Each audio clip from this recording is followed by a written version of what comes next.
Just on a slightly related note to all this, there's going to be a press conference or announcement tomorrow that the Bell, which is part owner of the Leafs, and Larry Tanenbaum, part owner of the Leafs, are going to be buying the Toronto Argonauts off David Braley. So that'll be a good tax write-off for them. Yeah, I mean, unfortunately, owning the Argos has not been a very profitable endeavor, but we'll see how that goes. I dare say that announcement will be shoveled to the side if Babcock actually comes to Toronto, and we won't even hear about it. But I'm just, that's Perry. He likes turning the wheel in the car while we're driving straight. Exactly. But, if Maple Leaf Sports buys the Argonauts, it's a great thing for the Argonauts, and it's a great thing for Maple Leaf Sports because they need a tax write-off. So that's for them rather than to have some sort of in the Caribbean some sort of tax shelter. Do what the Prime Minister of Canada, Paul Martin, did. Use another country's flags, so he doesn't have to pay taxes in his own country where he's Prime Minister. Well, he loses $7 to $8 million a year on the Argos. So I don't know how many of those he's used, but he can't. The Argos can't use them twice. Use a lot of that when you're as successful as a money machine like the Toronto Maple Leaf Sports is. Yeah. Well, there's no question buying. This is one of the most successful businesses in Canada. Yeah, in spite of itself. Yeah. In spite of the people that are running it. That's what's crazy is no matter how many bad decisions they make, it doesn't affect the bottom line for them. No, and now some of the taxes they're paying us to help all the poor people is going to go back into their pocket. Yeah. Yeah, on the write-off. It's genius for them to buy the Argonauts because what they could do is consolidate the ticket sales. When you're buying Raptor and Leaf tickets for an extra $15 per game, or an extra $20 or $30, I'm just picking a number, you can get season tickets for the Argonauts. No, that's a good point, Frank, because they make you buy Raptor tickets when you buy Leaf tickets. If you want a suite for the Leafs, you want a platinum lounge, you want all sorts of those kind of perks. They make you buy it for the Raptors. That's how they sold out for the Raptors when the team wasn't very good. So you're right. It's all about a strategy and a ticket strategy. The more you own, the more you can monopolize how you affect season tickets going forward. You don't have to monopolize or use any words like that. What I'm trying to tell you, Eric, is if you own all the sports teams in Toronto, you can vertically integrate that when you buy an A package or a B package or a C package for a nominal fee, you get season tickets to the other team. And most people will say no problem. Yeah, well, or like I said, you could force them. You don't even give them a choice. You want this ticket? You've got to buy this ticket. But you don't have to force them, dude. I really don't think you have to force them. I think it's called marketing rather than manipulation and propaganda, which are harsh words.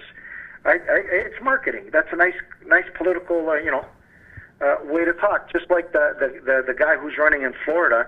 I saw some of his interviews. Boy, is that a guy a moron. Well, the one thing MLSE does well is they do market their teams well. I mean, we talked about it, about a month ago.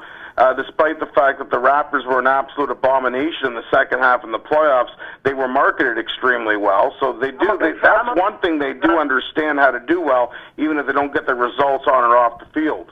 Eric, the Raptors, the best thing that happened to the Toronto Raptors was Maple Leaf Sports, and I understand the cynicism that's coming from Billy Watters, because it's a machine that really has no really understanding of sports, and they run it, and they still make money in spite of themselves. But the Raptors' best thing that ever happened to them as far as being a successful franchise was Maple Leaf Sports. The same thing with soccer, and I think that the best thing that could possibly happen to the Toronto Argonauts to give them some serious stability. Did the Bassett family own them at one time? Yeah, you're going back to the 70s, yeah. And that's when there was huge stability for them, right? Well, Frank, you call the Raptors a successful organization, and maybe when it comes to, attendance and making money, yes. But, on the court, this team's never won a 7-game series. They've been around for a couple of decades. There comes a time when you've got to call successful franchises that actually win games and win playoff games and win championships. And that's something that's eluded the Raptors. Eluded the Raptors. It's eluded everybody. Well, yes, absolutely it has. And I just said the Raptors because Frank was talking about the Raptors. But you're right. Everything they've owned, nothing wins. They don't know how to win. And I want to. Well, Perry, what did you say? We brought it to the point of nausea when we're talking about the penalties. I want to move on. Just a thing, and I'm going to close this with this pin. I believe that the best thing that could happen to the Toronto Argonauts is for Maple Leaf Sports to buy them. That franchise has been being kicked around, pardon the pun, since Bruce McNall and the Gretzky and the bank from France. and John Candy, that's right. Yeah. And John, don't forget the bank that he swindled. That's right. So yeah, since that, and then everybody thought that David Cinnamon and Howard Zabolowski were the real owners. In fact, they were minor owners. It was this guy, and now it all came out. I'm just telling you right now, the best thing that could happen to sports and the Argonauts is to buy them. So let's move on. I just want to make one point, Frank. It's one point, and there's a reason why Bell is buying this team. I said it a long time ago. Bell has a major stake in the Argonauts because it's a big part of the CFL, and they carry all those games. Bell was going to be determined to save this team somehow or some way. I'm not surprised. Yeah, and good for them. Kudos to them.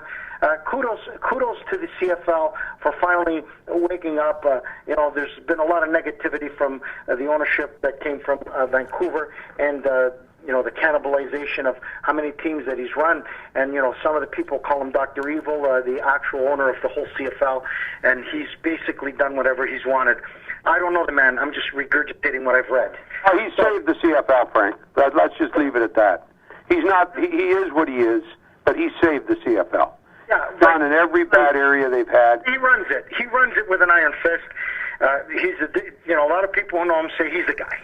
The commissioner is powerless, and he has no gonads. It all comes from whatever he says. But anyways, let's move on.